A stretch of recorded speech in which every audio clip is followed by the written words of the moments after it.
The 1960s, a time of rapid transformation for America and its people. From the Cuban Missile Crisis and assassination of JFK to the fight for civil rights, the 60s turbulent time touched everyone, and nothing affected Americans more than Vietnam. This is the story of a Slippery Rock University alum who found himself halfway across the world and in the fiercest battle of the Vietnam War.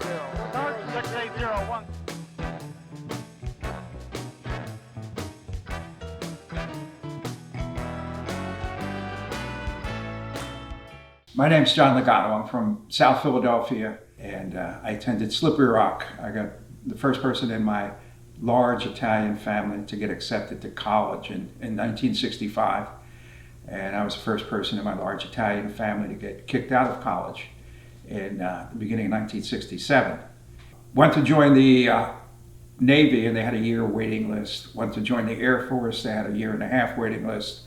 So I had a few drinks and I ended up joining the Marine Corps, but only because the recruiter promised that if I signed that day, he would get me embassy duty in Rome and I wouldn't have to go to Vietnam and I wouldn't have to be in infantry. I signed. 3 months later, I was a basic rifleman in Quang Tri, Vietnam. In 1966, America moves from an advisory and special operations role to all-out war with the North Vietnamese. When John arrives in Vietnam, he is one of more than 500,000 U.S. troops in country. And they said, get on this truck, and we drove north. I got no idea where I'm going. I don't even remember, who I was with. I don't remember we were going to Alpha Company. I said, I'm Ligato, and this guy, oh, you're in Corporal Rubio's squad. And I said, hey, I used the head. And he said, dig a hole, So I'm crapping, and then all of a sudden, incoming, rockets and mortars. I'm brand new. I didn't know what to do. So I remember crouching down and pulling my helmet and trying to get as small as I could. And all of a sudden, I felt somebody, and it was Corporal Rubio. He came out, he grabbed me, and we jumped in a hole. By January of '68, John is a battle-tested Marine, surviving numerous firefights and an unfathomable amount of shelling by the enemy. The U.S. promises to cease fighting in light of the Tet holiday. However, instead of a period of celebration, the NVA launched their largest assault throughout Vietnam. On 31 January, we got there on 30. In the middle of the night, we got rocketed, and we went back into our tents, and then about 2 hours later, our company commander, Gordon Batchelor, said, saddle up and get on the trucks. We left the compound, and we got about a few miles north on Highway 1, the main highway in Vietnam, and we got hit on the west flank by a battalion of NVA. By the time we got into Way, half the company was dead or wounded.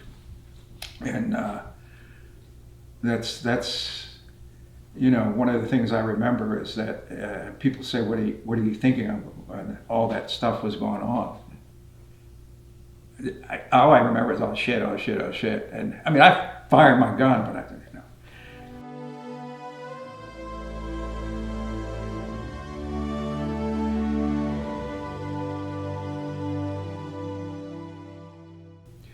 I got wounded, went to the Philippines. I wanted to go back to Slippery Rock. I just love Slippery Rock. I loved everything about it. And so I wrote a letter to the president of the college from my hospital bed in the Philippines, asking that I come back, and he allowed me to come back. He sent a letter to my house in Philadelphia that you'll be readmitted for the summer term of 1969. So I went back up there. I had nowhere to live. I was registered for classes, but I didn't have housing, so I pitched a tent in Rock Falls. I had bought a tent that allowed me to stand up, and it had a floor, and I had a mattress, and I had a lantern, and I had cooking. After Vietnam, this was like the Hilton. The rumors got out that there was this disturbed Vietnam vet living in Rock Falls, and I never knew that was me because I heard the rumors, and I'm thinking, I wonder who that is, and it was me. And I was in class, and I didn't mention I was a Vietnam vet because Vietnam was the only war where we went over alone and came back alone. Vietnam was a replacement war. When one person went over, another person came back. So we didn't know who we were with. We became brothers with them quickly. So when I got back, I had no connection with any of the guys I served with.